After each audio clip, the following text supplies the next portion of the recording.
about the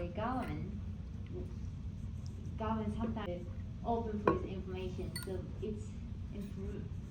آقا من خیلی دوست دارم که ویدیو بزنم همینجوری گوش بگیرم جلو صورت همینجوری با شما حرف بزنم و مثلا اتفاقات بامزه روز و جالب و اینا براتون بگم، ولی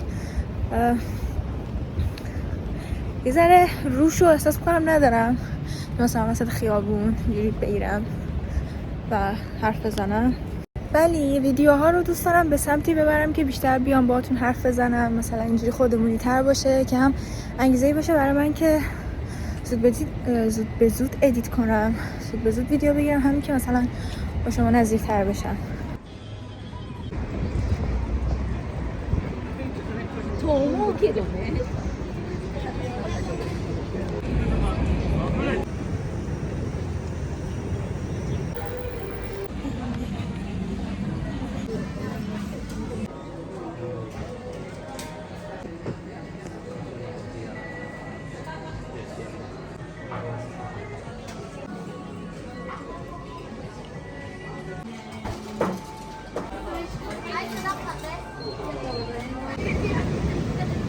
یکم مشتری ها این گل کاغذی رو برام می‌زنن بامزه بود.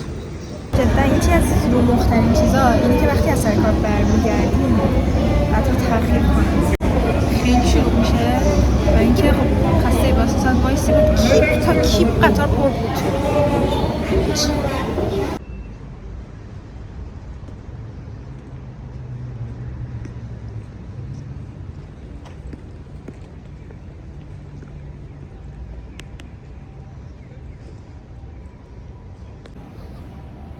اینجا رو همیشه زمستونا نزدیک کریسمس بنفش میکنن تا آخر زمستون، خیلی خوشگل میشه.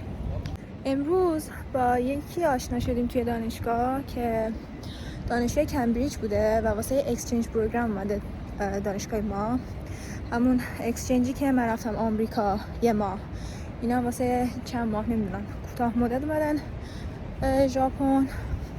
هدفشون اینه که زبان ژاپنی احتمالا یاد بگیرم. من مثلا رفتم آمریکا، هم زبان انگلیسی بود، هم قانون آمریکا بود، حقوق آمریکا بود.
به خدا